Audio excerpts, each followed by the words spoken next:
What would you do if three armed men boarded your morning commute and announced they were taking everyone hostage? Most people would panic, comply, or pray for rescue. But what if the quiet teacher sitting in seat 12B wasn't who she appeared to be? What if 20 years of classified service had taught her exactly how to handle this situation? In the next 8 minutes, you're going to witness how 47 seconds of action can change everything. Before we jump back in, tell us where you're tuning in from, and if this story touches you, make sure you're subscribed, because tomorrow I've saved something extra special for you. Elena Vasquez had been riding the same city bus route for 3 years, and in all that time, nobody had given her a second glance. She preferred it that way. Every morning at 7:15, she climbed aboard the northbound Route 47 wearing her modest cardigan, sensible shoes, and the kind of wire-rimmed glasses that made people assume she spent her evenings grading papers and feeding cats. Which, to be fair, she did grade papers. The cats were her neighbor's responsibility. At 42, Elena had the appearance of someone who had lived a quiet, unremarkable life. Her brown hair was always pulled back in a simple ponytail, her makeup was minimal, and her clothes came from department stores rather than boutiques.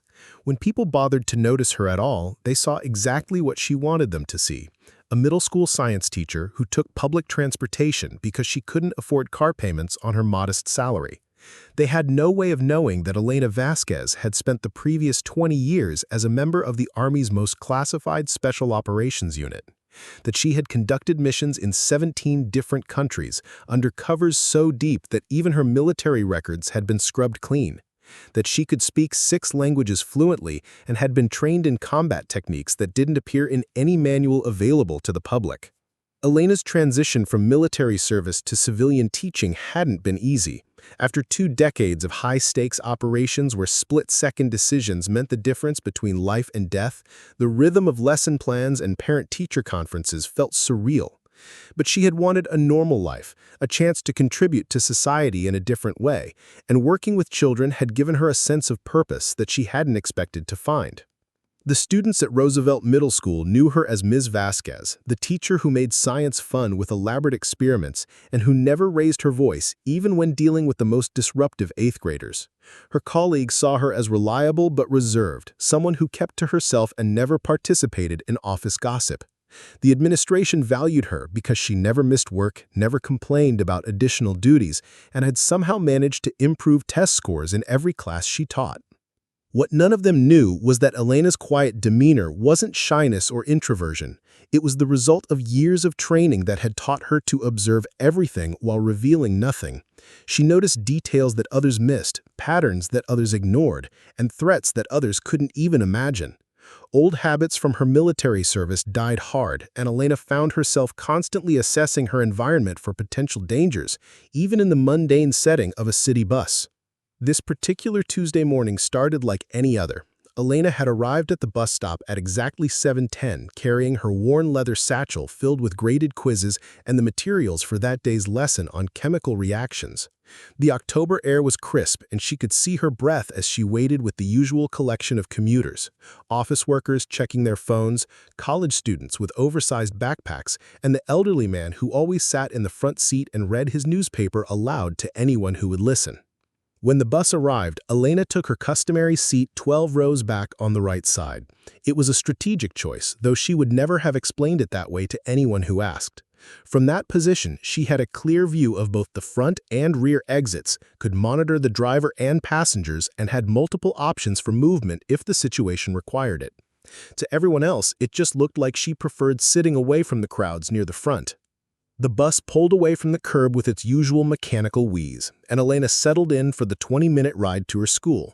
She had learned to use this time for mental preparation, reviewing her lesson plans and thinking through potential challenges she might face with her students that day. Teaching middle schoolers required its own kind of tactical thinking, though the stakes were considerably lower than what she had been accustomed to in her previous career. As the bus made its way through the familiar neighborhoods, Elena found herself thinking about her 7th period class and their upcoming unit on acids and bases. She had planned a particularly engaging demonstration involving color-changing reactions, and she was looking forward to seeing their expressions when the solutions transformed before their eyes. These small moments of wonder and discovery had become the highlights of her civilian life. The bus made its usual stops, picking up more passengers as it moved through the city's morning rush hour traffic. Elena recognized most of the regular riders by now, though she had never spoken to any of them beyond polite nods and occasional comments about the weather. There was the businessman who always wore expensive suits but rode the bus because parking downtown cost more than his monthly transit pass. The nursing student who spent every ride reviewing flashcards and muttering medical terms under her breath. The construction worker who always smelled like coffee and sawdust and who invariably fell asleep against the window. Elena had unconsciously cataloged the habits and patterns of her fellow commuters, not in of particular suspicion or concern, but because observation had become second nature to her. In her former life, situational awareness was a matter of survival. Now it was simply part of who she was, as automatic as breathing. The bus was about half full that morning, which was typical for a Tuesday. Elena estimated 37 passengers, including herself, plus the driver. The mix was representative of the city's diversity, people of various ages, ethnicities, and economic backgrounds all sharing the same metal tube as it navigated the urban landscape. It was one of the things Elena had come to appreciate about public transportation, the forced democracy of shared space that brought together people who might otherwise never interact. As they approached the downtown corridor, Elena noticed 3 men boarding at the Federal Street stop. They were young, probably in their early 20s, and something about their body language immediately caught her attention. While other passengers moved with the tired resignation of morning commuters, these 3 carried themselves with a different kind of energy. They were alert, scanning the bus interior with deliberate attention, and their clothing seemed chosen for function rather than fashion. Elena's training kicked in automatically, and she began what she called a threat assessment. It was an old habit that she had never been able to shake, even in the safety of her civilian life. The 3 men had positioned themselves strategically throughout the bus, one near the front exit, one in the middle, and one toward the rear. Their ages and builds suggested they were physically capable, and their movements had a coordinated quality that indicated they had worked together before. But Elena forced herself to dismiss these observations as the paranoid instincts of someone who had spent too many years looking for danger in every situation. These were probably just college students or young workers heading to their jobs downtown. Preparing and narrating this story took us a lot of time, so if you are enjoying it, subscribe to our channel. It means a lot to us. Now, back to the story. The fact that they had boarded together and spread out through the bus was likely coincidence rather than strategy. Elena reminded herself that she was no longer in Afghanistan or Syria or any of the other places where such vigilance had been necessary for survival. She returned her attention to her lesson plans, pulling a notebook from her satchel and reviewing the safety protocols for the chemical demonstration she had planned. Working with middle schoolers meant that every experiment had to be carefully considered for potential hazards, even something as simple as mixing household acids and bases. Elena had learned that 12- and 13-year-olds possessed an almost supernatural ability to find danger in the most innocent activities. The bus continued its route through downtown, stopping every few blocks to discharge and collect passengers. Elena watched the familiar cityscape roll by outside her window, office buildings, restaurants, small shops, and the various other establishments that made up the urban ecosystem. She had grown to appreciate this view during her 3 years of teaching, finding a kind of peace in the routine predictability of the journey. At the Commerce Street stop, several passengers got off, including the businessman in the expensive suit and the nursing student with her flashcards. The bus was now less crowded, which Elena noted automatically. Fewer people meant less complexity in terms of crowd dynamics, but it also meant that individual behaviors would be more noticeable. She chided herself again for thinking in tactical terms when she should have been focusing on her upcoming classes. As the bus pulled away from the Commerce Street stop, Elena noticed that the 3 men who had boarded earlier were still aboard and their positions hadn't changed. The one near the front was reading something on his phone, but his eyes kept moving to scan the other passengers. The man in the middle had his head turned toward the window, but Elena could see his reflection and realized he was actually watching the rear of the bus. The third man, positioned near the back exit, appeared to be dozing, but his posture was too controlled, too ready for someone who was genuinely asleep. Elena's pulse quickened slightly, and she felt the familiar sensation of her body preparing for potential action. It was a physiological response that had been conditioned into her through years of training and real-world experience. Her breathing became more controlled, her senses sharpened, and her mind began automatically calculating distances, angles, and response options. She tried to rationalize what she was observing. Perhaps these men were undercover law enforcement, conducting some kind of surveillance operation. Maybe they were security personnel for a local business or event. There could be any number of innocent explanations for behavior that her trained eyes interpreted as suspicious. Elena had been out of the operational world for 3 years now, and she knew that civilian life required a different mindset, one that didn't automatically assume the worst about every unusual situation. The bus made another stop at Park Avenue, and a few more passengers got off. Elena counted 24 people remaining on board, not including the driver. The 3 men who had caught her attention were still in their positions, and Elena noticed that none of them had moved to exit despite the bus having made several stops in the downtown area where most commuters would be getting off for work. Elena's internal warning system was now fully activated, though she maintained her external appearance of calm disinterest. She continued to look down at her lesson plans while using her peripheral vision to monitor the situation. Her right hand moved casually to the strap of her satchel, where her fingers found the small tactical pen she still carried out of habit. It wasn't much of a weapon, but in the right hands it could be effective, and Elena's hands had been trained to make the most of any available tool. The bus was now traveling through a less populated section of downtown, an area where the buildings were older and the foot traffic was lighter. Elena realized that if someone were planning to take control of a public transit vehicle, this would be an ideal location. Fewer witnesses, less likelihood of immediate police response, and multiple escape routes through the maze of side streets and alleys. She forced herself to take a deep breath and consider the possibility that she was simply being paranoid. 3 years of peaceful civilian life should have been enough to convince her that not every unusual situation was a potential threat. Maybe these men were tourists getting oriented to the city. Maybe they were job applicants heading to interviews at different locations. Maybe her mind was creating patterns and threats where none actually existed. But Elena's training had taught her that survival often depended on trusting instincts, even when logic suggested otherwise. The men's behavior continued to set off alarm bells in her subconscious, and she decided that being overly cautious was preferable to being caught unprepared. She began to mentally rehearse response scenarios while maintaining her cover as an ordinary school teacher reviewing her lesson plans. The bus slowed as it approached the next stop at Industrial Boulevard. Elena watched the man near the front exit suddenly stand up and move toward the driver. At the same moment, the other 2 men also rose from their seats and began walking toward different sections of the bus. Elena's heart rate spiked when she realized that her instincts had been correct. This was not a coincidence. This was not innocent behavior. This was the beginning of something that would test every skill she had learned in her 20 years of special operations service. Elena closed her notebook and slipped it back into her satchel, her movements calm and deliberate. To any observer, she appeared to be a teacher preparing to get off at her stop. In reality, she was transitioning into a mindset that she hadn't used in 3 years, accessing training and instincts that had kept her alive in some of the world's most dangerous places. The 47 seconds that would change everything were about to begin. The man approaching the driver reached into his jacket with a smooth, practiced motion that Elena recognized immediately.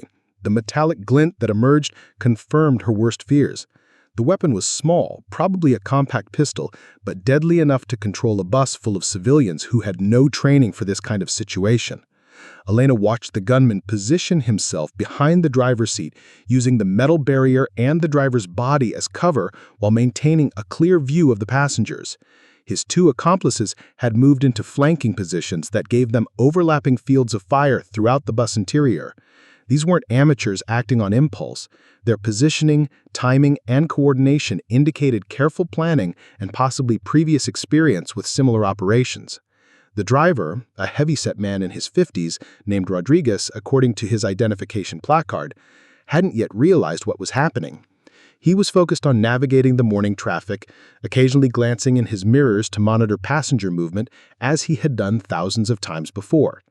Elena could see the exact moment when Rodriguez spotted the weapon in his peripheral vision. His hands tightened on the steering wheel, his shoulders tensed, and his breathing became shallow and rapid. "Keep driving," the gunman said quietly, his voice carrying easily through the bus despite the low volume. "Nice and steady. No sudden moves, no radio calls, no panic buttons. Everyone stays calm, everyone goes home safe." The words were spoken with the kind of casual confidence that suggested the speaker had delivered similar instructions before. Elena noted the slight accent, possibly Eastern European, and the careful way he positioned himself to maintain control while staying partially concealed from outside observers. Professional criminals understood that the first few minutes of any operation were critical. Too much visible activity would attract attention from other drivers or pedestrians who might call police. Rodriguez nodded shakily and continued driving, though Elena could see his eyes constantly moving to the mirrors, trying to assess the situation behind him. The other passengers were beginning to notice that something was wrong.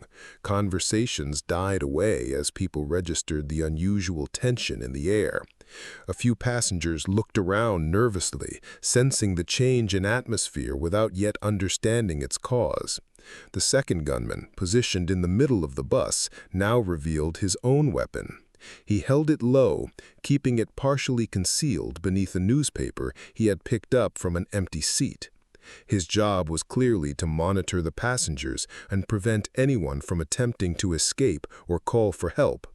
Elena observed that he was scanning the riders systematically, making eye contact with each person to establish dominance and ensure compliance. "Ladies and gentlemen," the middle gunman announced, his voice louder and more commanding than his partner's had been, "we're going to take a little detour this morning. Nobody needs to get hurt if everyone follows instructions. Put your phones on the floor and slide them toward the aisle. Do it now." The bus erupted in frightened murmurs and gasps as passengers finally understood what was happening. Elena watched the reactions carefully, assessing who might be likely to panic, who might try to be a hero, and who might become liabilities if the situation escalated. An elderly woman near the front began crying softly. A young man in a business suit looked like he was considering whether to make a move. A teenage girl was frantically texting before reluctantly placing her phone on the floor. Elena maintained her cover, allowing her face to show the appropriate amount of fear and confusion, while her mind raced through tactical options. She had counted 24 passengers plus the driver before the hijacking began. The three gunmen appeared to be working with handguns rather than rifles or automatic weapons, which limited their effective range but also made them more maneuverable in the confined space. The bus itself was moving, which complicated any response, but also meant they weren't trapped in a static location. The third gunman, who had been positioned near the rear exit, was now moving forward to help collect phones and other potential communication devices. Elena noticed that he favored his left leg slightly, suggesting an old injury that might slow him down if the situation became physical. She also observed that none of the three men appeared to be wearing body armor, which meant they were confident in their ability to control the situation through intimidation rather than preparation for sustained resistance. "You too, teacher," the middle gunman said, looking directly at Elena. "Phone in the aisle." Elena nodded submissively and reached into her satchel, making a show of searching for her phone while actually palming the tactical pen she had located earlier. She found her phone and tossed it gently into the aisle, where it landed with the others in a growing pile of surrendered devices. The gunman seemed satisfied with her compliance and moved on to threaten other passengers who were being too slow to cooperate. The bus was now traveling away from the downtown core, heading toward an industrial area where the buildings were larger and the spaces between them more extensive. Elena realized that the hijackers were probably taking them to a predetermined location, somewhere they could transfer the hostages or make demands without immediate interference from law enforcement. The fact that they had chosen this particular bus route suggested they had done reconnaissance and knew exactly where they were going. Rodriguez continued driving under the gunman's direction, though Elena could see sweat beading on his forehead despite the cool morning air. The driver was clearly terrified but trying to follow instructions to keep his passengers safe. Elena respected his restraint, knowing that any sudden action on his part could trigger a violent response from the hijackers. "Where are we going?" asked the businessman who had been considering heroic action earlier. His voice was shaky but determined, as if he felt obligated to speak up for the other passengers. The gunman near the front turned toward him with a cold smile. "Somewhere quiet where we can have a conversation with some important people. You don't need to worry about the details. Just sit quietly and wait for instructions." Elena interpreted this exchange as confirmation that the hijacking was motivated by something more complex than simple robbery. The reference to having a conversation with important people suggested that the passengers were being taken as leverage for some kind of negotiation or ransom demand. This was both good news and bad news for everyone on board. Good because the hijackers wanted them alive and unharmed for bargaining purposes. Bad because it meant this situation was likely to last longer than a simple robbery, and would probably involve law enforcement negotiations once authorities realized what had happened. The bus made a left turn onto a less traveled road, and Elena noticed that they were now entering an area of warehouses and industrial facilities. Many of the buildings appeared to be vacant or underutilized, with overgrown lots and broken windows. It was exactly the kind of location that criminals would choose for operations requiring privacy and minimal police presence. Elena began to calculate timing and distances, trying to determine how long it would be before someone reported the bus missing or behaving suspiciously. The hijacking had begun about 8 minutes ago, which meant they had been off their normal route for at least 5 minutes. Bus dispatch systems typically monitored vehicle locations and schedules, so it was possible that automated alerts had already been generated. However, morning rush hour often involved delays in route adjustments, so it might be some time before human operators recognized that something was seriously wrong. The teenage girl who had been reluctant to surrender her phone was now crying quietly, probably thinking about her family and whether she would see them again. Elena felt a surge of protective instinct toward the young woman and all the other innocent passengers who had simply been trying to get to work or school when their ordinary Tuesday morning became a nightmare. The elderly woman near the front was now praying audibly in Spanish, her voice barely above a whisper but clearly distressed. The businessman was staring out the window, probably trying to memorize landmarks or figure out where they were being taken. Other passengers sat in stunned silence, processing the reality of their situation and trying to cope with fear that ranged from manageable anxiety to overwhelming panic. Elena knew from her military experience that hostage situations could evolve rapidly in unexpected directions. The initial phase, when everyone was still adjusting to the new dynamic, was often relatively calm. But as time passed and stress levels increased, both captors and captives could make decisions that dramatically escalated the danger. The hijackers might become more aggressive if they felt their control slipping. Passengers might attempt desperate escape efforts or break down emotionally in ways that provoked violent responses. The gunman collecting phones reached Elena's row and gestured for her satchel. "Open it," he ordered. "Everything on the seat where I can see it." Elena complied without argument, emptying her bag to reveal the usual contents of a teacher's workday supplies: graded quizzes, red pens, a small packet of tissues, some loose change, her school identification badge, and various other innocent items. The gunman rifled through everything quickly, clearly looking for additional phones or potential weapons. He missed the tactical pen, which Elena had slipped into her sleeve during the phone collection process. "What do you teach?" the gunman asked, apparently satisfying himself that she posed no immediate threat. "Middle school science," Elena replied, allowing a slight tremor to enter her voice. It wasn't entirely acting. Even with her training, being held at gunpoint by multiple armed men was genuinely frightening. The difference was that Elena's fear was controlled and focused rather than paralyzing. The gunman nodded dismissively and moved on to search other passengers. Elena used the moment to conduct a more detailed assessment of the hijackers' weapons and positioning. The guns appeared to be standard semi-automatic pistols, probably 9mm based on their size and the way the men handled them. Each gunman carried his weapon differently, which told Elena something about their individual levels of training and experience. The leader near the driver held his pistol with confidence and proper form, suggesting military or law enforcement background. The middle gunman was less precise in his grip and stance, probably someone with criminal experience but limited formal training. The third man, who had been limping slightly, held his weapon awkwardly as if he wasn't entirely comfortable with firearms, but had been pressed into service for this operation. These observations were important because they suggested that Elena might be facing one genuinely dangerous opponent and two men who were less skilled but still potentially lethal in the confined space of the bus. In her special operations career, Elena had learned that overconfidence could be as dangerous as panic, but understanding the relative threat levels of multiple opponents was crucial for planning any response. The bus continued deeper into the industrial area, passing empty parking lots and buildings with boarded windows. Elena could see that they were approaching what appeared to be an abandoned manufacturing facility surrounded by a chain-link fence.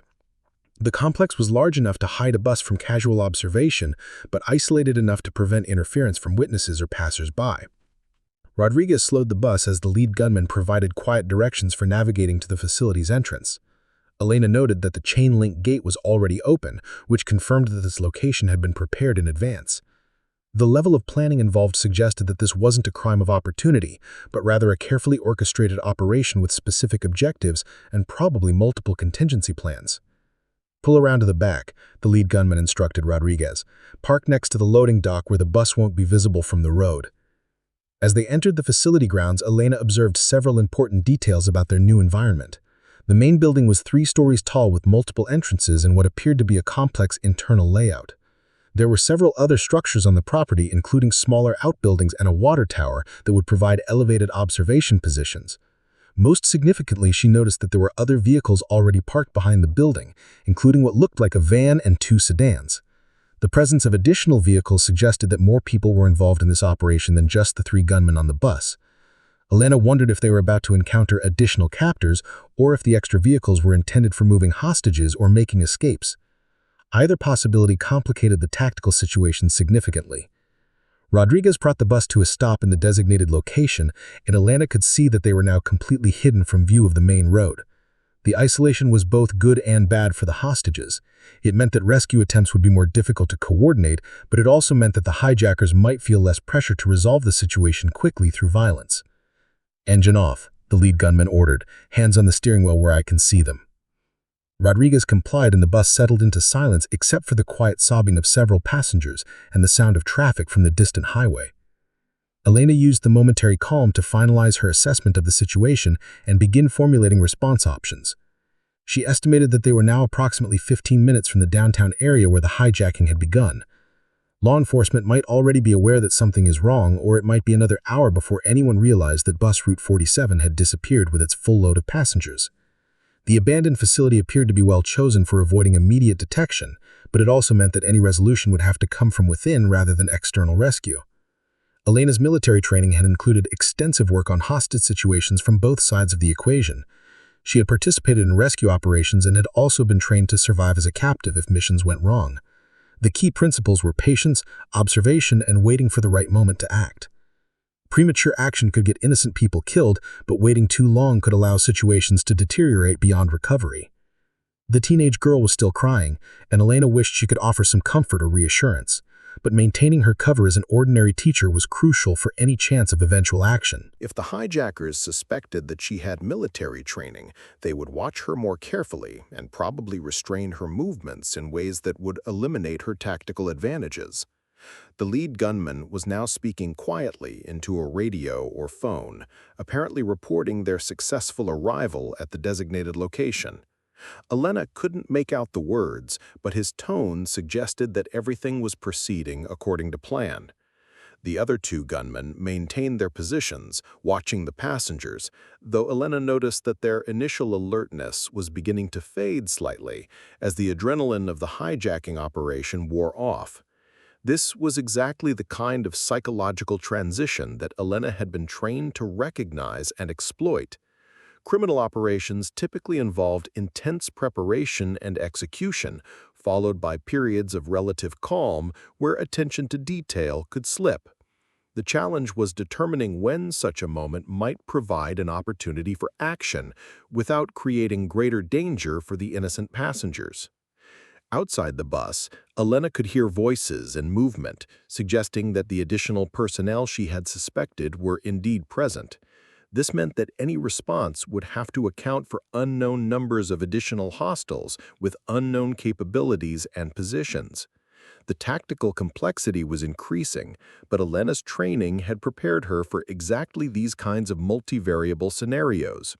The bus door opened with a mechanical hiss, and Elena saw several new figures approaching the vehicle. One appeared to be the leader of the overall operation, based on the way the original gunman deferred to him. He was older than the others, probably in his 40s, with the kind of controlled bearing that suggested serious criminal experience or possibly military background. "Good work," the new leader told his subordinates as he boarded the bus. "Everything on schedule." He walked slowly down the aisle, examining the passengers with the calculating gaze of someone evaluating assets or potential problems. When he reached Elena's seat, he paused for a moment, studying her face with particular attention. Elena forced herself to maintain the expression of frightened confusion that she had been wearing, though something about his scrutiny made her wonder if her cover was as effective as she hoped. "You look familiar," the leader said to Elena, his voice carrying a slight accent that she couldn't immediately place. "Have we met before?" Elena shook her head, trying to project the nervousness that an ordinary teacher would feel when singled out by an armed criminal. "I don't think so," she replied, keeping her voice small and uncertain. "I'm just a teacher. I don't know why anyone would want to hurt us." The leader studied her for a few more seconds before moving on, apparently satisfied with her response. But Elena noticed that he made a subtle gesture to one of his subordinates, a small hand signal that suggested he wanted her watched more carefully. Elena's mind raced through possibilities for why she might have attracted attention, but she couldn't think of any way her cover could have been compromised. The leader reached the front of the bus and began addressing all the passengers. "Ladies and gentlemen, you are now part of a business transaction. Your safety depends entirely on how cooperative certain parties are willing to be over the next few hours. Follow instructions, remain calm, and you will all be home for dinner tonight." Elena noticed that he spoke with confidence and authority, clearly someone accustomed to being obeyed. His clothing was expensive but practical, and he carried himself with the kind of physical awareness that suggested combat training. This wasn't a desperate criminal looking for a quick score. This was someone running a sophisticated operation with clear objectives and the resources to achieve them. "We are going to move everyone into the building. You will walk in single file. No talking, no sudden movements. Anyone who tries to run or cause problems will endanger everyone else. I trust that's clear." The passengers nodded fearfully, and Elena could see that most of them were too frightened to even consider resistance. This was probably for the best, as untrained civilians attempting to fight armed criminals would most likely result in casualties without improving anyone's chances of survival. The leader gestured to his subordinates, and they began organizing the passengers for movement into the building.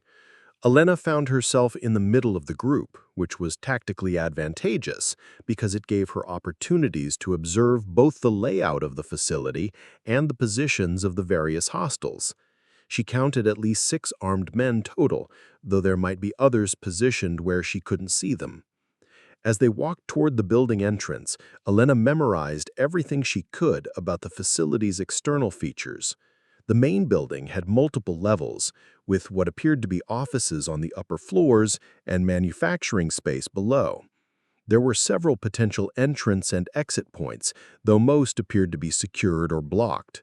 The presence of the water tower suggested that someone with climbing skills could potentially gain an elevated position for observation or communication.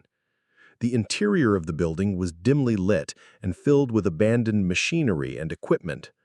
Elena could see that the hijackers had prepared the space for their operation, clearing paths and setting up what appeared to be a temporary command center with communications equipment and supplies. The level of preparation suggested that this wasn't an improvised plan, but rather something that had been in development for some time. The passengers were directed into a large open area that had probably been the main manufacturing floor. The space was surrounded by concrete pillars and had high windows that allowed natural light to filter down from above. Elena noted that the windows were too high to be useful for escape, but might provide opportunities for signaling if rescue operations ever materialized. "Sit on the floor," one of the gunmen ordered. "Stay together. Stay quiet." The passengers complied, forming a loose group in the center of the open space. Elena positioned herself where she could see the maximum number of potential threats while appearing to simply be seeking comfort near other hostages. The teenaged girl sat down next to her, still crying softly, and Elena wished that she could offer some reassurance. The leader was now setting up what appeared to be communications equipment, probably preparing to make contact with whoever was supposed to negotiate for the hostage's release. Elena realized that this phase of the operation would be critical, as it would reveal more about the hostage's objectives and potentially provide information about their timeline and exit strategies. Elena's special operations training had taught her that hostage situations often followed predictable patterns, but each one also had unique variables that could dramatically affect outcomes. The key was maintaining situational awareness while remaining ready to act if the right opportunity presented itself. For now, that meant continuing to observe, assess, and wait for the moment when her 20 years of classified training might make the difference between life and death for everyone in that abandoned factory. The leader finished setting up his communication equipment and stepped back to survey the group of hostages. Elena kept her head down, but watched through her peripheral vision as he pulled out a satellite phone and began dialing. The fact that he was using satellite communication rather than cellular suggested that this operation had international components or that the targets of his demands were located outside normal communication networks. "Senator Morrison," the leader spoke into the phone, his voice carrying clearly across the concrete space. "I trust you remember our previous conversation about your committee's oversight of certain classified defense contracts." Elena's blood ran cold as she heard the name. Senator Morrison chaired the Senate Armed Services Committee and had oversight of the most sensitive military programs in the country. If these hijackers were targeting him specifically, it meant this operation had political implications far beyond simple ransom demands. Elena realized that she and the other passengers had been caught up in something much larger and more dangerous than random criminal activity. "That's correct," the leader continued. 25 innocent civilians, including teachers, students, and working families. Their safety depends entirely on your willingness to release certain documents and transfer specific funds within the next 6 hours. Elena's mind raced as she processed this information. The hijackers weren't just demanding money or seeking to escape prosecution for other crimes. They were attempting to blackmail a United States senator into compromising national security. This meant that federal agencies would be involved in any rescue efforts, but it also meant that the stakes were high enough that the criminals might be willing to kill hostages to prove their seriousness. The teenage girl beside Elena was shivering, whether from cold or fear, Elena couldn't tell. The abandoned factory wasn't heated, and the October morning air was seeping through broken windows and gaps in the building's deteriorating structure. Elena wished she could offer her jacket to the young woman, but any unnecessary movement might draw attention from the guards who were stationed around the perimeter of the hostage area. 6 hours, Senator, the leader said into the phone. The documents we discussed, transferred to the secure server location I provided. The financial transfers completed through the Swiss accounts. Any attempt to involve law enforcement or military assets will result in immediate execution of hostages, starting with the youngest. Elena's blood ran cold as she heard the name. Senator Morrison chaired the Senate Armed Services Committee and had oversight of the most sensitive military programs in the country. If these hijackers were targeting him specifically, it meant this operation had political implications far beyond simple ransom demands. Elena realized that she and the other passengers had been caught up in something much larger and more dangerous than random criminal activity. That's correct, the leader continued. 25 innocent civilians, including teachers, students, and working families. Their safety depends entirely on your willingness to release certain documents and transfer specific funds within the next 6 hours. Elena's mind raced as she processed this information. The hijackers weren't just demanding money or seeking to escape prosecution for other crimes. They were attempting to blackmail a United States senator into compromising national security. This meant that federal agencies would be involved in any rescue efforts, but it also meant that the stakes were high enough that the criminals might be willing to kill hostages to prove their seriousness. The teenage girl beside Elena was shivering, whether from cold or fear, Elena couldn't tell. The abandoned factory wasn't heated, and the October morning air was seeping through broken windows and gaps in the building's deteriorating structure. Elena wished she could offer her jacket to the young woman, but any unnecessary movement might draw attention from the guards who were stationed around the perimeter of the hostage area. 6 hours, Senator, the leader said into the phone. The documents we discussed, transferred to the secure server location I provided. The financial transfer is completed through the Swiss accounts. Any attempt to involve law enforcement or military assets will result in immediate execution of hostages, starting with the youngest. Elena felt rage building in her chest as she realized the leader was specifically threatening the teenage girl sitting next to her.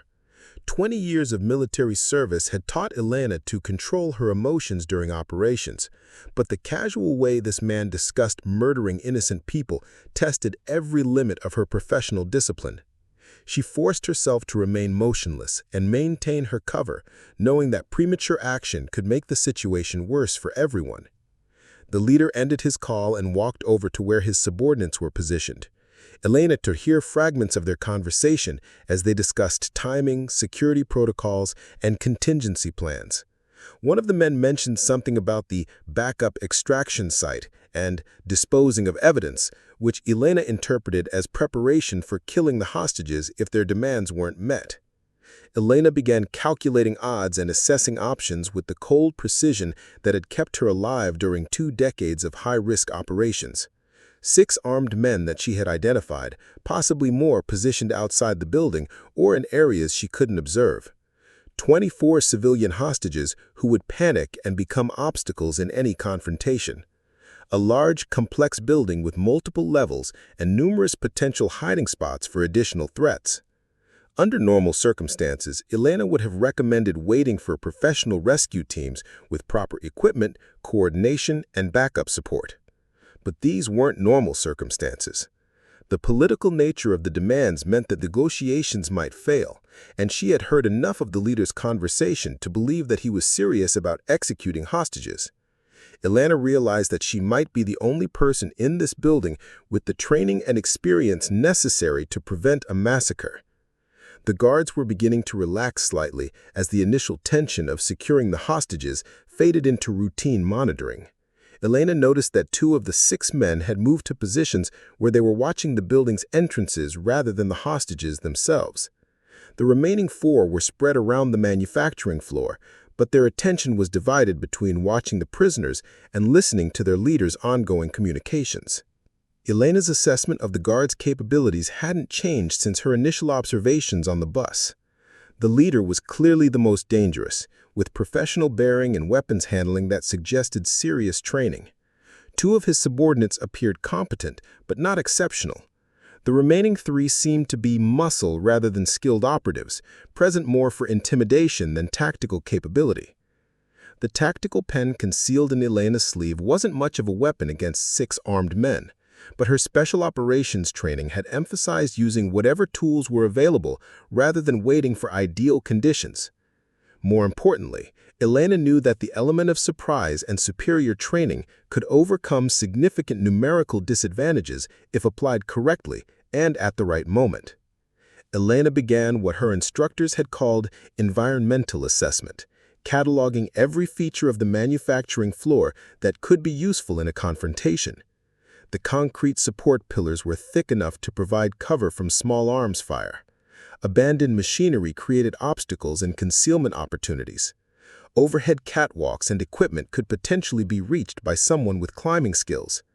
Most importantly, The building's deteriorating condition meant that structural elements might be vulnerable to damage that could create distractions or additional tactical opportunities.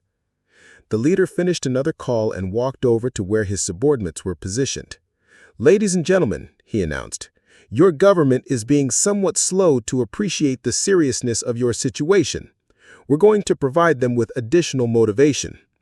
Elena watched as he gestured to one of his subordinates, who approached the group with plastic zip ties.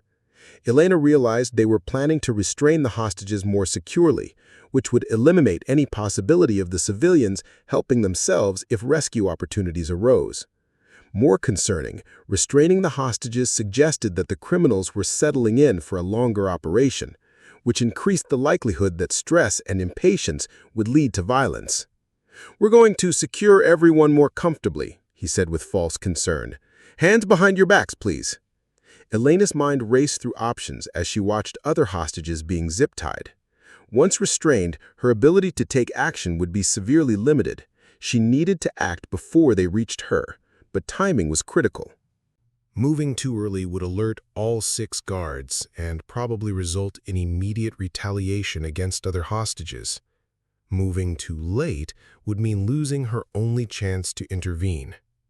The subordinate with the zip ties was working his way through the group systematically, securing the hostages one by one. Elena counted 12 people restrained, then 15, then 18. The teenage girl beside her was next, then Elena herself would be immobilized. Elena felt the familiar sensation of time slowing down as her combat training kicked in fully for the first time in 3 years. Elena's hand closed around the tactical pen in her sleeve as she calculated distances and angles. The nearest guard was 8 feet away, focused on watching his partner secure the hostages. The leader was 15 feet away, speaking into his radio and not paying attention to the restraint process.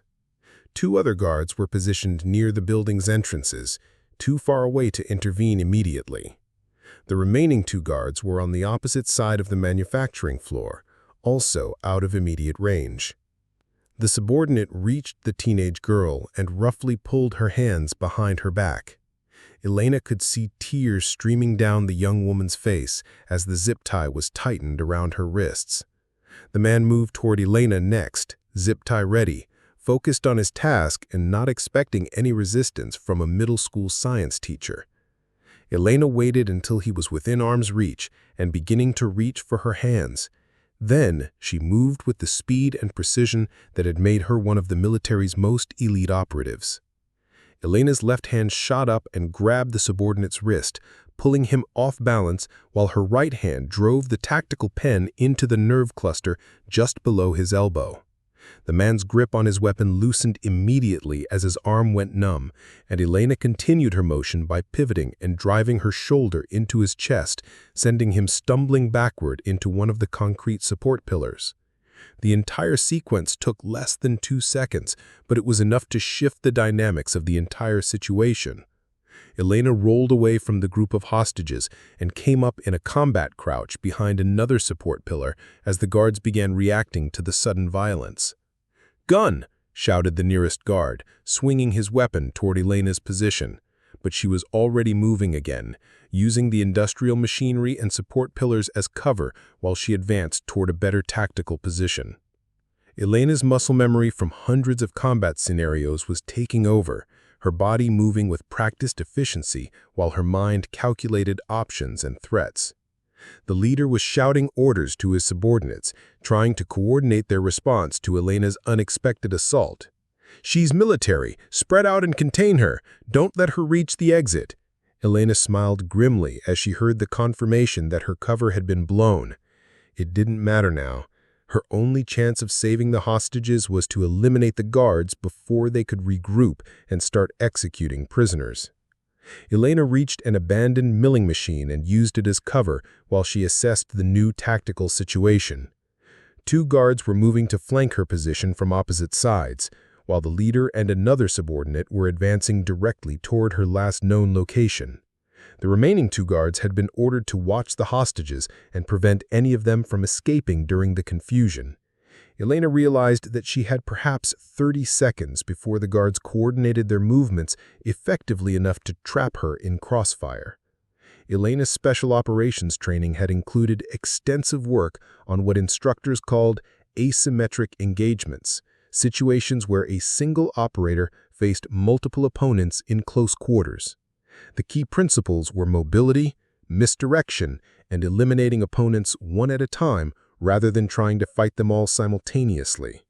Elena needed to break up their coordination and force them into individual confrontations where her superior training could overcome their numerical advantage. Elena waited until she could hear footsteps approaching from both sides of her position. Then she moved again, this time climbing onto the milling machine and using its height to reach the overhead catwalk system that ran throughout the manufacturing floor. The metal gratings were old and some sections were unstable, but they gave Elena the elevation and mobility she needed to change the engagement parameters.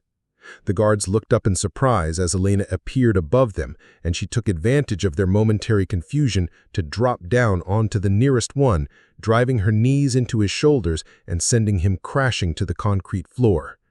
Elena rolled away from the impact and came up with the guard's weapon, a 9mm pistol that felt familiar and reassuring in her hands. "She's armed," the leader shouted, taking cover behind his own support pillar. "Take her down."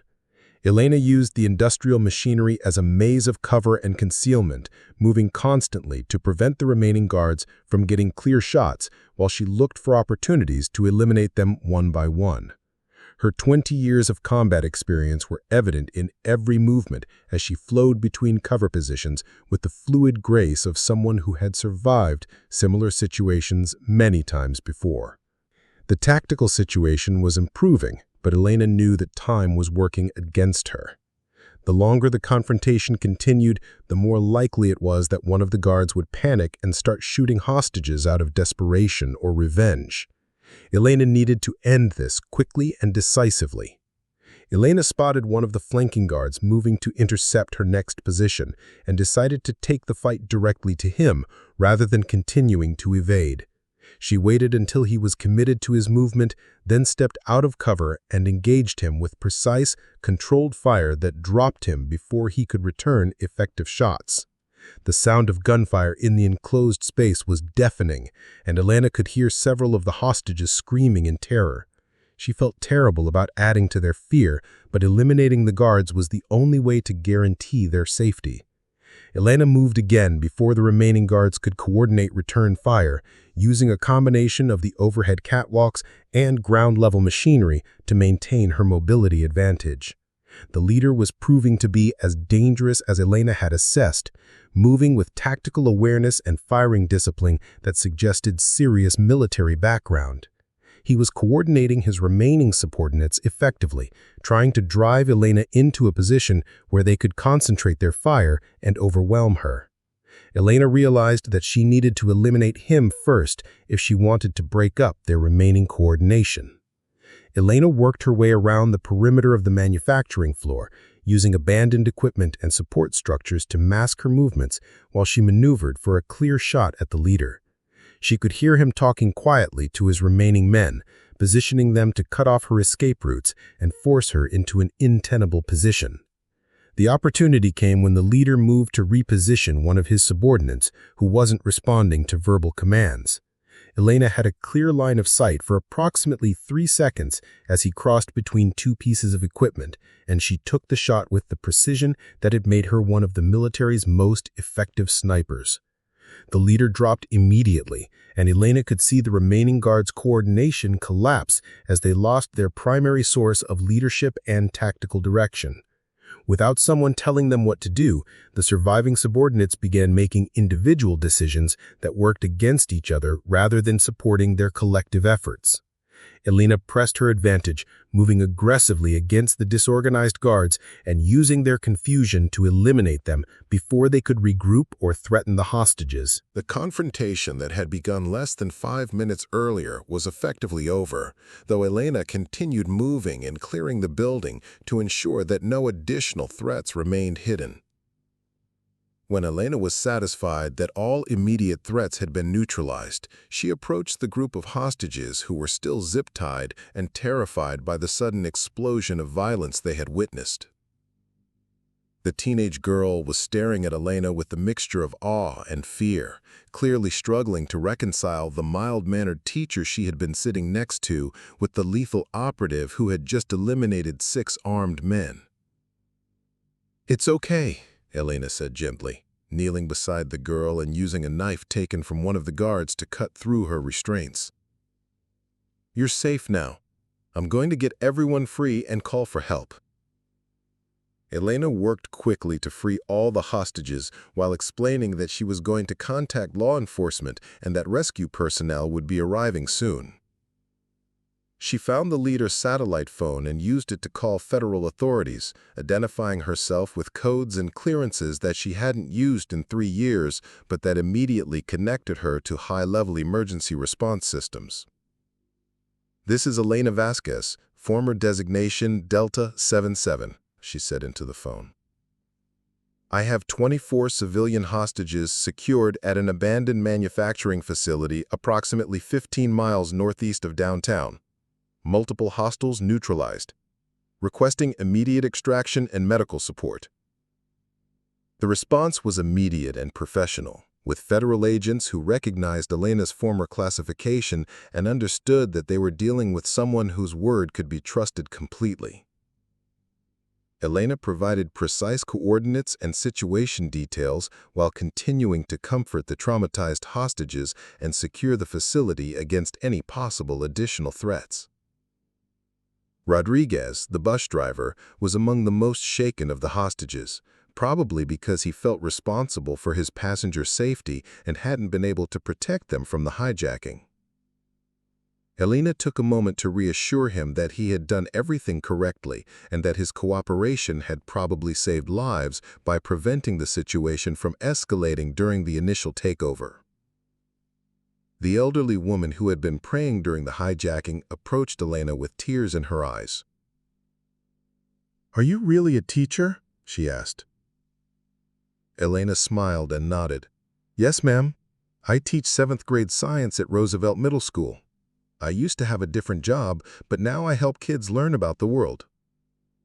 The woman hugged Elena tightly, and Elena found herself thinking about how strange life could be.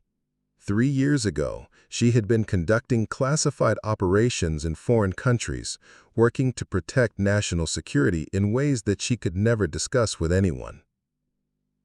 Today, she had used those same skills to protect innocent people whose only crime had been boarding the wrong bus at the wrong time.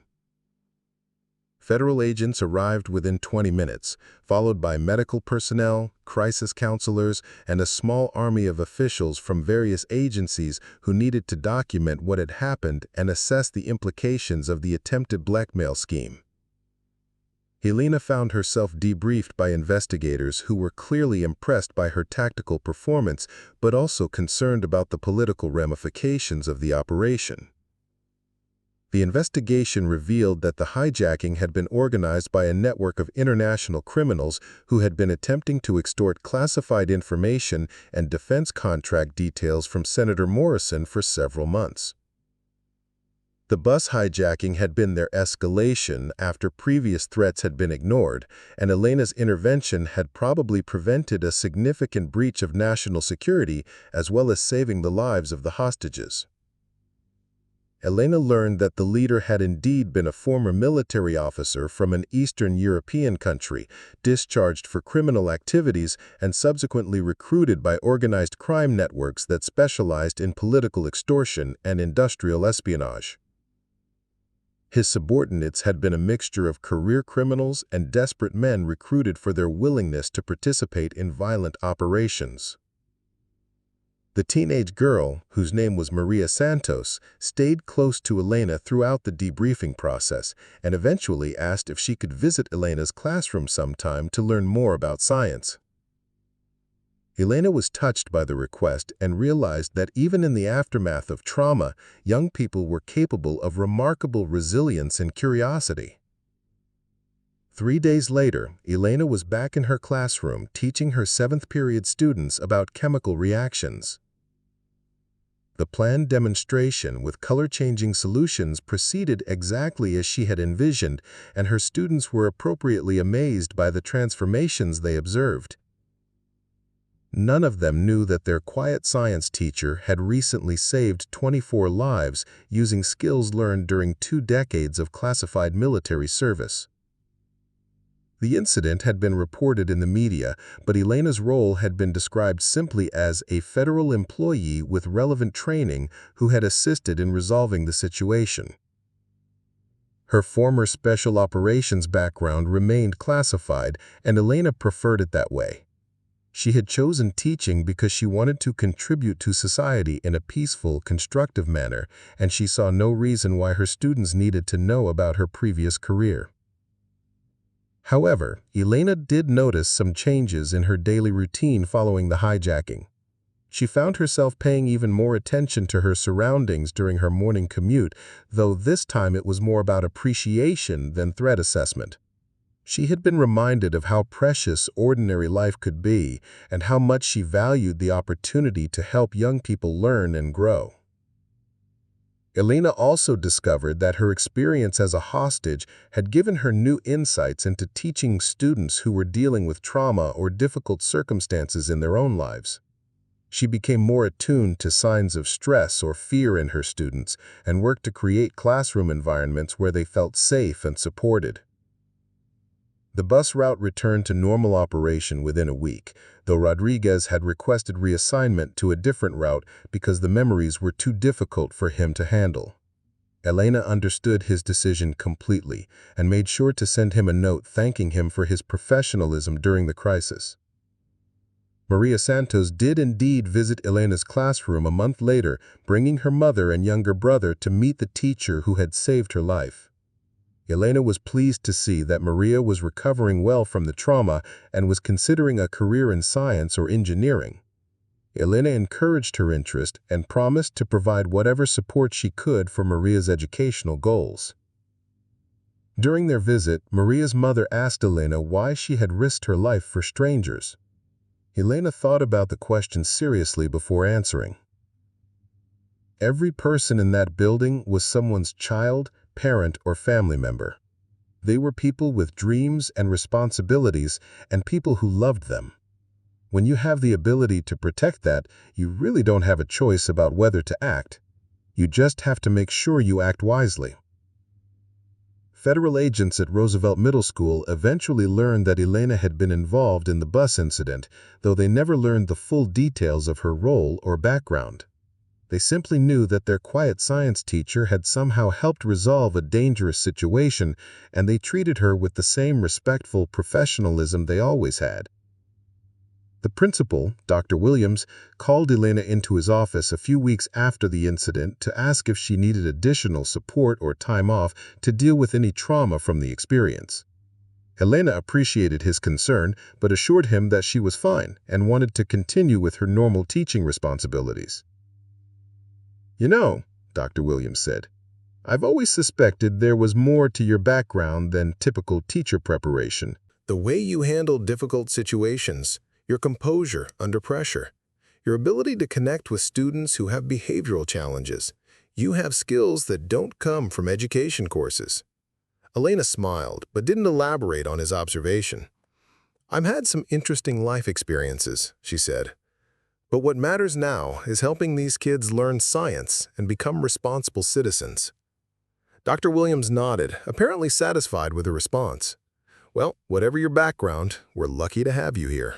The students respect you, test scores are improving, and you've never given us a moment's concern about your professionalism or dedication."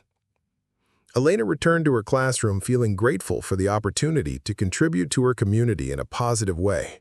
She'd spent 20 years serving her country in ways that were often dangerous and always secret. Now she was serving her community in ways that were peaceful and constructive, helping young people develop the knowledge and critical thinking skills they would need to become successful adults. 6 months after the hijacking, Elena received a letter from Senator Morrison thanking her for preventing what could have been a catastrophic breach of national security.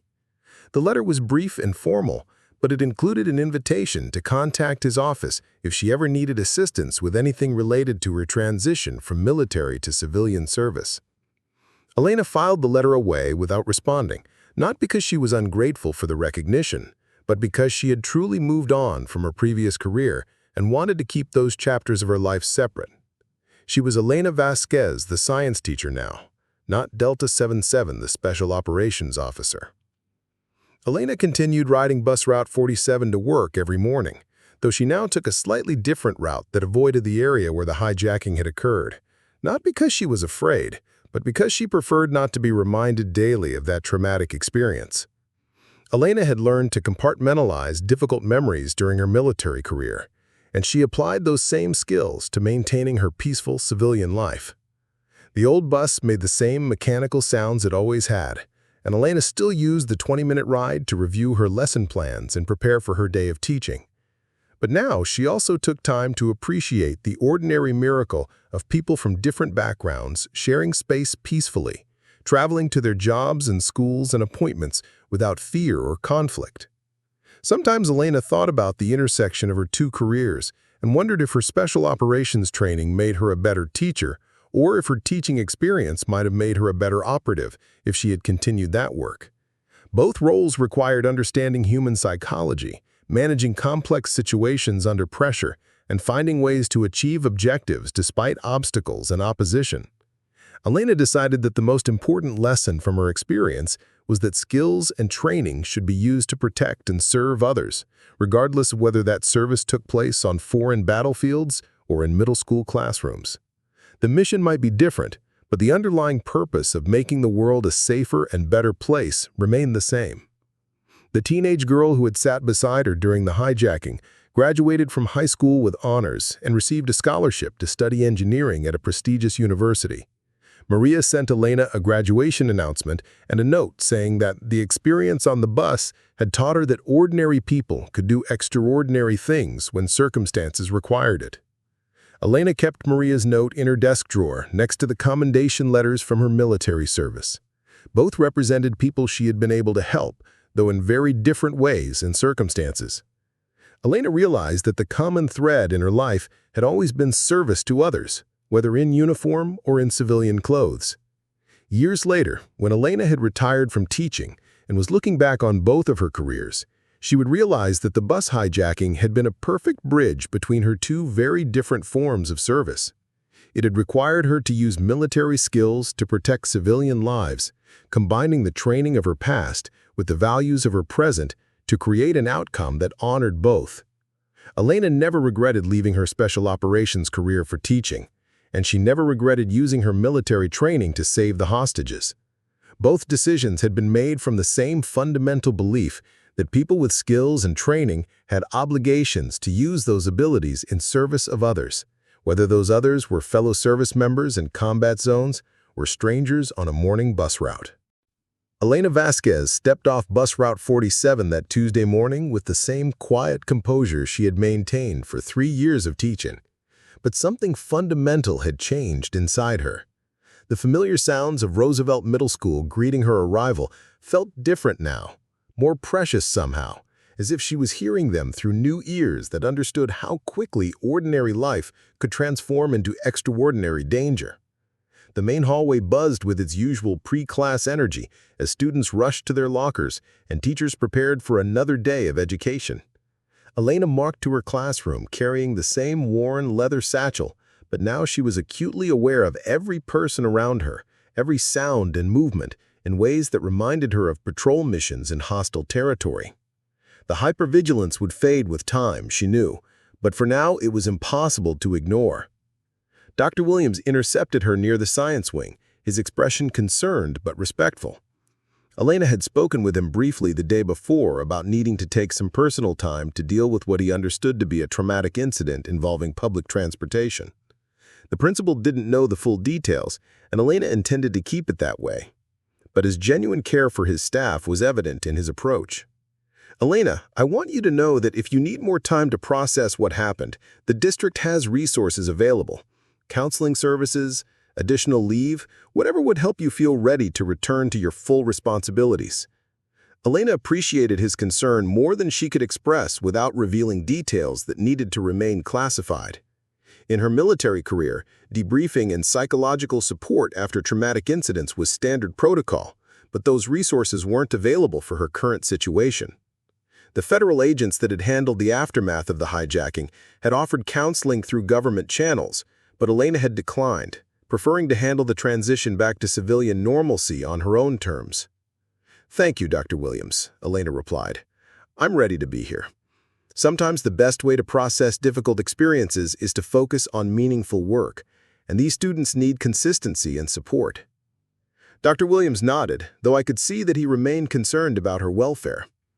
"Just remember that asking for help isn't a sign of weakness.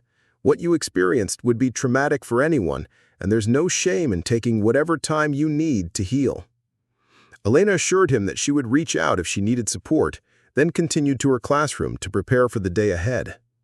As she unlocked her door and turned on the lights, Elena found herself conducting the same kind of security assessment that had become automatic during her years of overseas operations. She checked sight lines through the windows, noted the positions of potential cover if threats emerged, and mentally rehearsed response protocols that she hoped would never be necessary in a middle school environment. The first students began arriving for her early morning study session, a voluntary program Elena had established for students who needed extra help with science concepts or wanted to work on advanced projects. These were often her most motivated learners. Young people who reminded Elena why she had chosen teaching as her second career. Their enthusiasm for discovery and their trust in her guidance made all the challenges of civilian transition worthwhile. "Miss Vasquez, did you hear about that bus thing that happened yesterday?" asked David Chen, an 8th grader who excelled in chemistry and was considering a career in engineering. "My dad said someone tried to hijack a city bus but got stopped by some kind of federal agent or something." Elena felt her pulse quicken slightly, but she maintained her calm exterior as she arranged materials for the day's lessons. "I heard there was some kind of incident," she replied carefully. "These situations are complex, and it's important not to speculate about details that might not be accurate." "Yeah, but it's so crazy to think about," continued Sarah Martinez, another advanced student who was working on a project about chemical properties of common materials.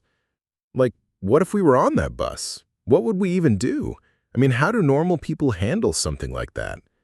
Elena paused in her preparation, recognizing an opportunity to provide guidance that could be genuinely valuable for her students without revealing her personal involvement in the incident. "That's actually an excellent question, Sarah. Emergency situations require calm thinking and careful decision-making. The most important thing is usually to follow instructions from authorities, stay aware of your surroundings, and look out for other people who might need help." "But what if the authorities are the problem?" asked David. "Like, what if the people with guns aren't actually trying to help?" Elena considered her response carefully, drawing on both her military experience and her understanding of adolescent psychology. These students were old enough to benefit from serious discussion about personal safety, but young enough that they needed reassurance rather than detailed information about real-world dangers. "That's why it's important to develop good judgment and observation skills," Elena said. "Pay attention to what people do, not just what they say. Trust your instincts if something feels wrong, but also remember that trained professionals usually know more about handling dangerous situations than civilians do." The conversation continued as more students arrived, and Elena found herself drawing on lessons learned during her military career to help young people think about complex situations where simple rules might not apply. It was a reminder that her two careers weren't as separate as she sometimes pretended. The analytical thinking, situational awareness, and decision-making skills that had kept her alive in combat zones were exactly the kinds of capabilities she wanted to develop in her students. When the regular school day began, Elena threw herself into teaching with renewed appreciation for the normalcy and purpose that education provided. Her first period class was studying atomic structure, and Elena had prepared a hands-on activity that allowed students to build models of different elements while learning about the relationships between protons, neutrons, and electrons. "Remember that atoms are mostly empty space," Elena explained as students worked with colored spheres and connecting rods to construct their molecular models. The nucleus is incredibly small compared to the overall size of the atom, but it contains almost all of the mass. It's like having a marble in the center of a football stadium represent all the matter. The students were engaged and asking thoughtful questions, and Elena felt the familiar satisfaction that came from watching young minds grasp complex concepts. This was why she had left her military career, she reminded herself. The opportunity to shape the next generation, to help young people develop the knowledge and critical thinking skills they would need to become productive adults and engaged citizens. During her planning period, Elena found herself thinking about the teenage girl who had been sitting next to her during the hijacking. Maria Santos had been terrified but hadn't panicked, had followed instructions without creating additional complications, and had shown remarkable resilience during the aftermath. Elena wondered what Maria was learning in her own classes that day and whether the experience would change her perspective on education or career planning. Elena decided to look into programs that might help students like Maria explore careers in science, technology, or public service. One of the lessons Elena had learned during her military career was that traumatic experiences could sometimes inspire people to develop new interests or pursue paths they might never have considered otherwise. If Maria or any of her other students showed interest in fields related to emergency response, law enforcement, or military service, Elena wanted to be able to provide appropriate guidance and support. The afternoon brought Elena's most challenging class, a group of 7th graders who were still developing the maturity and focus necessary for scientific thinking. The students required different teaching strategies, more hands-on activities, and careful management of social dynamics that could either support or undermine learning. Elena had learned to appreciate these challenges as opportunities to develop her own skills and to connect with students who might be struggling with issues beyond academics. Today, we're going to explore chemical reactions by creating some colorful changes, Elena announced as students settled into their seats. But first, let's review safety protocols. What's the most important rule in any science laboratory? Safety first, chorused several students, though Elena could see that some of them were more focused on the promise of colorful chemical reactions than on safety considerations. That's right, Elena confirmed. And what does safety first mean in practical terms? Elena guided the students through a discussion of laboratory safety that emphasized personal responsibility, attention to detail, and looking out for classmates. As she spoke, Elena realized that these same principles applied to the kind of situational awareness and mutual support that had been crucial during the bus hijacking. The ability to stay calm under pressure, follow instructions accurately, and help others when they needed assistance were valuable life skills regardless of whether someone ever faced emergency situations. The chemical demonstration proceeded smoothly, with students observing as Elena mixed solutions that changed from clear to deep blue, then from blue to bright yellow, and finally from yellow to vibrant red. The transformations were dramatic enough to capture everyone's attention while illustrating important concepts about chemical properties and molecular interactions. The color changes happened because we're altering the chemical environment, Elena explained as students recorded their observations. The same basic molecules are present throughout the demonstration, but changing the pH and adding different reactants caused them to form new compounds with different properties. One student raised her hand with a question that showed that she was thinking beyond the immediate demonstration. Ms. Vasquez, could these same kinds of reactions happen accidentally? Like if someone mixed the wrong cleaning products or something? Elena was pleased by the question because it showed that the student was connecting classroom learning to real-world applications. Excellent question, Jessica. Yes, many household products can create dangerous reactions if they're mixed incorrectly.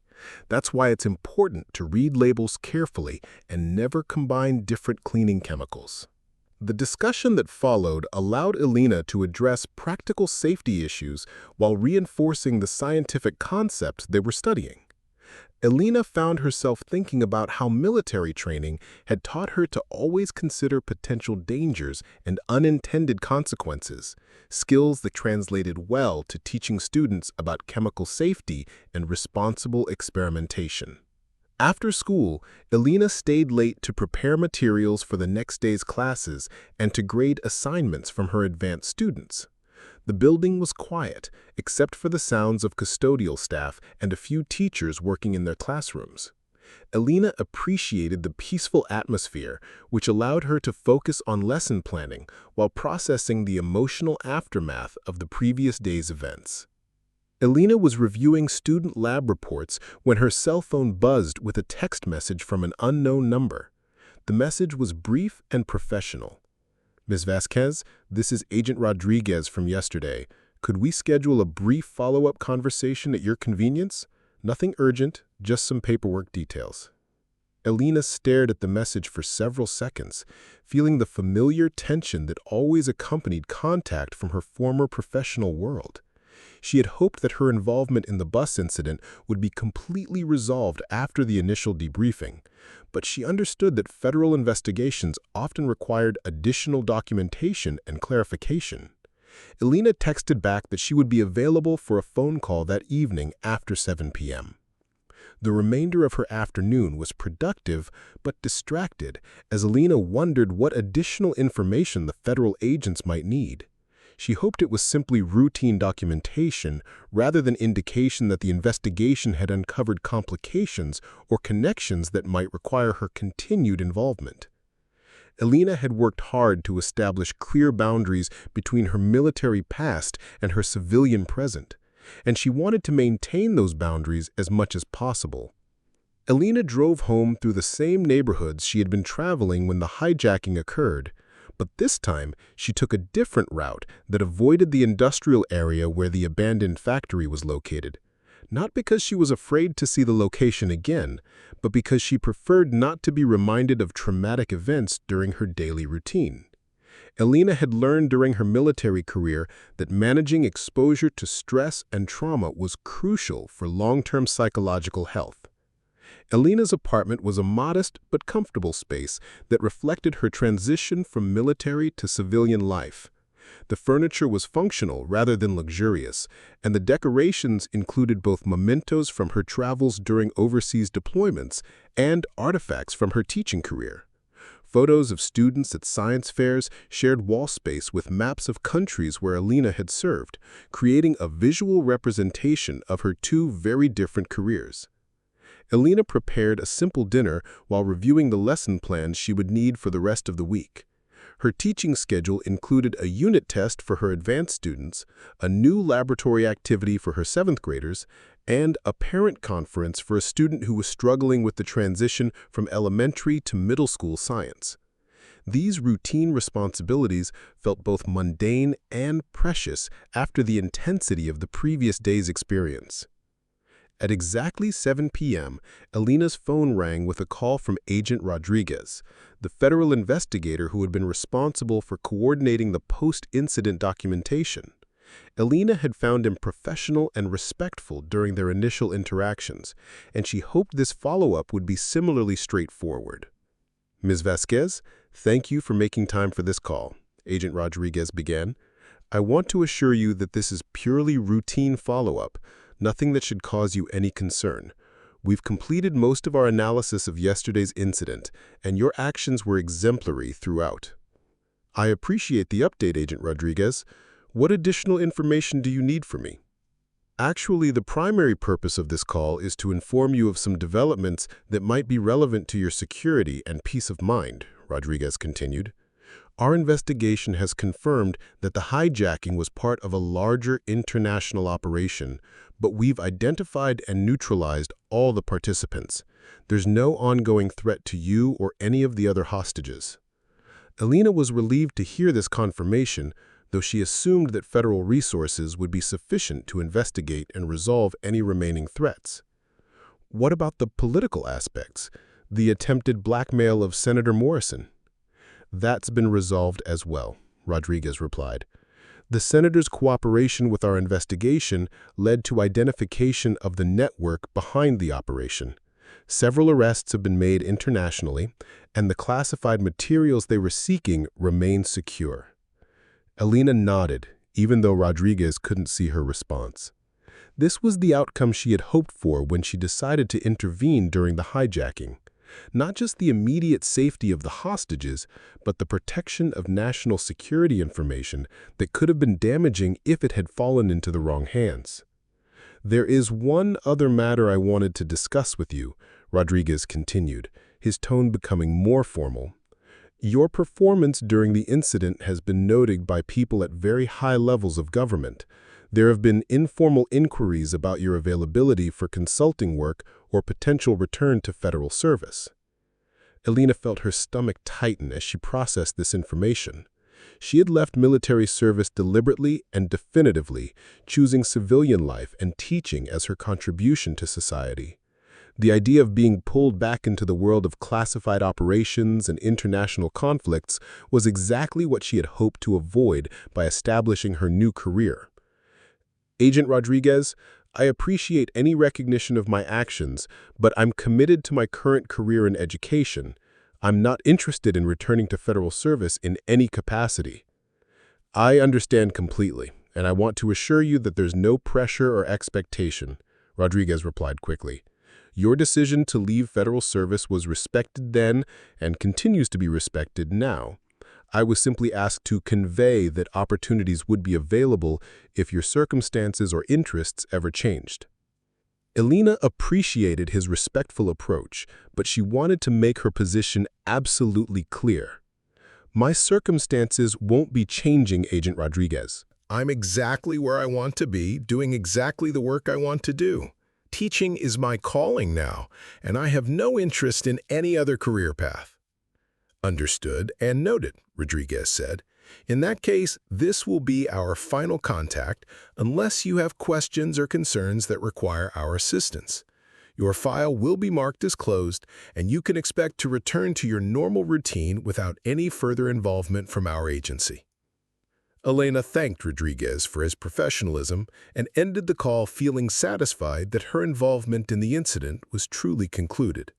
She had been able to use her military training to protect innocent people without being pulled back into the world she had deliberately left behind. It was exactly the kind of resolution she had hoped for when she made the decision to intervene during the hijacking. The rest of Elena's evening was spent grading student assignments and preparing for the next day's classes. She found comfort in the routine tasks of teaching, the careful attention to individual student needs, and the satisfaction of seeing young people develop understanding and confidence in scientific thinking. These responsibilities felt meaningful and sustainable in ways that her military career, for all its importance, had never provided. Elena went to bed that night feeling grateful for the path her life had taken and confident in her decision to prioritize education over continued federal service. She had been able to use her training to save lives when circumstances required it, but she had also been able to return to the peaceful, constructive work that gave her life purpose and satisfaction. The next morning, Elena returned to bus route 47 for her commute to school.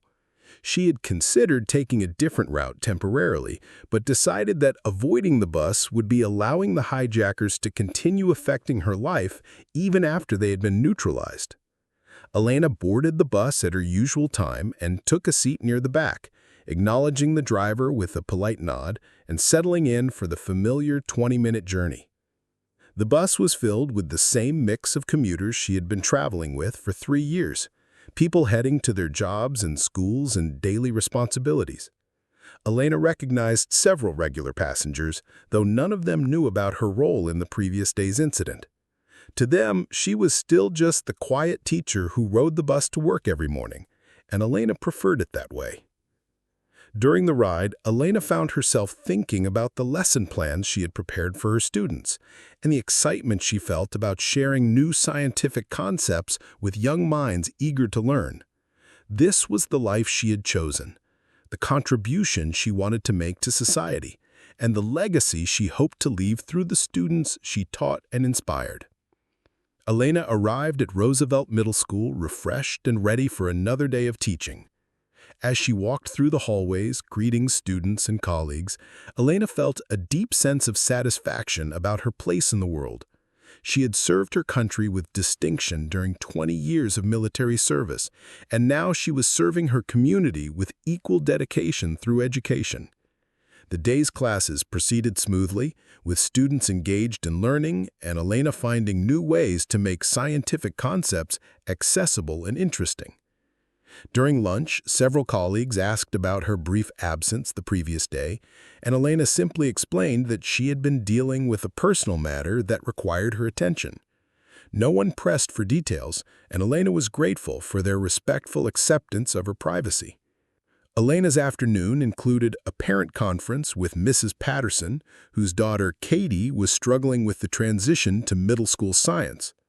Elena had taught hundreds of students over her 3 years at Roosevelt, and she had learned to recognize the signs of academic and social adjustment challenges that often accompanied the transition from elementary to middle school. Katie is a bright girl with a lot of potential, Elena explained to Mrs. Patterson as they reviewed Katie's recent test scores and assignments. She's having some difficulty with the increased pace and complexity of middle school coursework, but that's very common. With some additional support and practice, I'm confident she'll find her rhythm. Mrs. Patterson expressed her appreciation for Elena's attention to Katie's individual needs and asked about resources that might help her daughter succeed. Elena provided specific suggestions for study strategies, online resources, and after-school tutoring programs that could supplement classroom instruction. Ms. Vasquez, Katie really looks up to you, Mrs. Patterson said as their conference concluded. She talks about your class constantly, and she's become much more interested in science since she started middle school. You've made a real difference in her attitude toward learning. Elena was touched by this feedback, which reminded her why she found teaching so rewarding. The opportunity to influence young people's educational development and inspire their interest in learning was exactly the kind of meaningful work she had hoped to find when she left military service. The remainder of Elena's week passed without incident, falling into the comfortable routine of lesson planning, teaching, grading, and student interactions that defined her civilian career. Elena found herself appreciating these ordinary days more than she had before the bus incident, recognizing how precious normalcy could be and how important it was to find meaning in everyday responsibilities. On Friday afternoon, Elena received an unexpected visitor during her planning period. Maria Santos, the teenage girl who was sitting next to her during the hijacking, appeared at Elena's classroom door with a small smile and a small gift bag. "Ms. Vasquez, I hope it's okay that I came to see you," Maria said nervously. "I wanted to thank you again and give you something." Elena was pleased to see Maria looking healthy and resilient after their traumatic shared experience. She invited the young woman to sit down and asked how she was adjusting after the incident. "I'm doing okay," Maria replied. "I've been talking to a counselor about what happened, and she said it might help to thank the people who helped me feel safe. You were so calm during everything, and afterward you made sure I was okay even though you were dealing with all those federal agents and everything." Elena was moved by Maria's thoughtfulness and maturity in processing her experience. "I'm glad you're getting support, Maria. What happened was traumatic for everyone involved, and it's important to take care of your emotional health as you recover." Maria handed Elena the gift bag, which contained a handwritten thank you card and a small ceramic figurine of an owl. "My mom helped me pick out the owl because she said you reminded me of someone who was wise and watching out for everyone." Elena read the card, which included a heartfelt message of gratitude and a promise that Maria would try to be brave and help other people like you did. Elena found herself blinking back tears as she realized the impact her actions had on this young woman's understanding of courage and service to others. "Maria, you were incredibly brave during that situation," Elena said. "You followed instructions, stayed calm, and helped other people stay calm too. That kind of courage and leadership is something you should be proud of." Maria beamed at the praise, and Elena could see that the young woman was beginning to understand her own capabilities and potential. They talked for several more minutes about Maria's school plans and career interests, and Elena was pleased to learn that Maria was considering careers in science or public service. "If you ever want to talk about educational opportunities or career paths, please don't hesitate to contact me," Elena offered as Maria prepared to leave. "I'd be happy to help you explore programs or resources that might support your goals."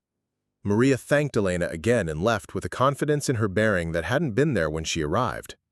Elena placed the ceramic owl on her desk where she could see it every day. a reminder of the positive impact that courage and service could have on other people's lives. As Elena prepared to leave school that Friday afternoon, she reflected on the week that had begun with a hijacking and ended with a visit from a grateful young woman who was transforming trauma into inspiration for future service. Elena realized that her decision to intervene during the bus incident had been validated not just by the immediate safety of the hostages, but by the longer-term positive effects on people like Maria, who had been inspired to think about their own potential for courage and leadership.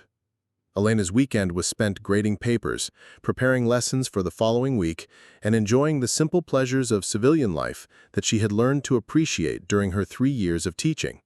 She visited a local farmer's market, read a novel that had nothing to do with either military strategy or educational theory, and had dinner with neighbors who knew her only as a dedicated teacher and friendly member of their community. On Sunday evening, Elena received a phone call from Dr. Williams asking if she would be interested in leading a new program designed to help students explore careers in science and technology. The program would involve partnerships with local universities and government agencies, providing students with opportunities to meet professionals, visit laboratories, and participate in hands-on research projects. "I've been impressed by your ability to connect with students who might not otherwise consider scientific careers," Dr. Williams explained. "Your approach to making science relevant and accessible seems to inspire students to think beyond their current circumstances and consider possibilities they might not have ever imagined." Elena was intrigued by the opportunity, which would allow her to expand her impact beyond her own classroom while staying focused on education and student development. She agreed to review the program proposal and consider taking on the additional responsibility. As Elena prepared for another week of teaching, she found herself thinking about the intersection of her two careers and the ways that her military experience continued to inform her approach to education. The analytical thinking, leadership skills, and commitment to service that had defined her military career were exactly the qualities she tried to model for her students. Elena realized that her life had found a kind of balance that she hadn't expected when she first made the transition from military to civilian service.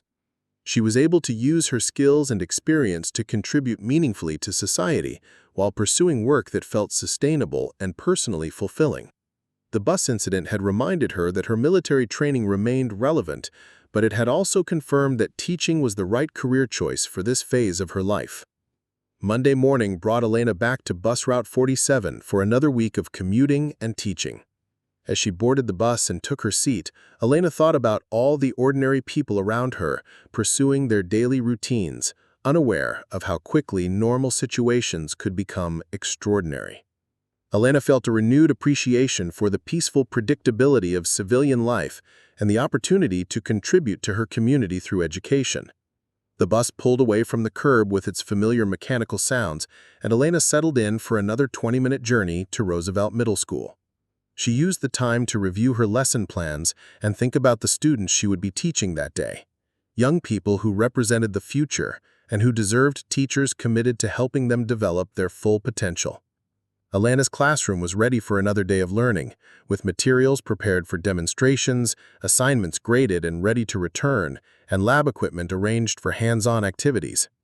Elena looked at the ceramic owl Maria had given her, now positioned where it could watch over the classroom, and felt grateful for the reminder that courage and service could take many forms. As students began arriving for first period, Elena greeted them with the same quiet enthusiasm she brought to teaching every day. These young people had no idea that their science teacher had recently used military training to save lives, and Elena preferred it that way. What mattered was that she was here, ready to help them learn and grow and discover their own potential from making positive contributions to the world. Elena's life had come full circle in ways she could never have predicted when she first left military service to become a teacher. She had found a way to serve her community that felt meaningful and sustainable, while retaining the skills and mindset that had served her well during 2 decades of classified operations. The bus incident had been a bridge between her two careers, requiring her to use training from her past to protect the future she had chosen. Elena began her first class of the day with a question that had become her trademark opening. "What did you observe about the world around you since we last met?" It was a simple prompt that encouraged students to think like scientists. to pay attention to their environment, and to consider how the concepts they were learning in class applied to their daily lives. The students responded with enthusiasm, sharing observations about weather patterns, animal behavior, chemical reactions they had noticed in cooking, and physical phenomena they had experienced during sports or recreational activities. Elena listened carefully to each contribution, using their observations as starting points for deeper discussions about scientific principles and encouraging them to think critically about cause and effect relationships. This was exactly the kind of meaningful work Elena had hoped to find when she left military service. The opportunity to shape young minds, inspire curiosity about the natural world, and help students develop the critical thinking skills they would need throughout their lives. Elena had served her country with distinction during her military career, and now she was serving her community with equal dedication through education. As the day progressed through different classes and different groups of students, Elena found herself thinking about the various forms that service could take and the different ways that individuals could contribute to society. Military service, law enforcement, emergency response, teaching, healthcare, research, and countless other careers all provided opportunities for people to use their skills and talents to help others and improve their communities.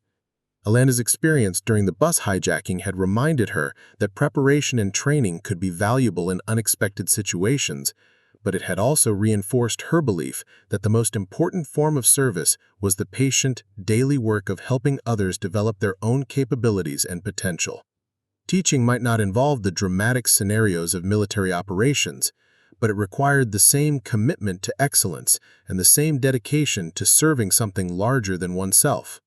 The ceramic owl on Elena's desk continued to watch over her classroom, a reminder that courage came in many forms and that every person had the potential to make a positive difference in the world.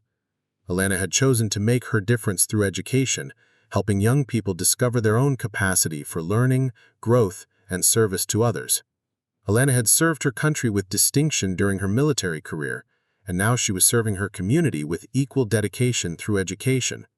As another school day ended and Elena prepared for another evening of grading and lesson planning, she found deep satisfaction with the path her life had taken. She had been able to use her military training to save lives when circumstances required it, but she had also been able to build a civilian career that provided meaning, purpose, and the opportunity to contribute to her community in peaceful, constructive ways.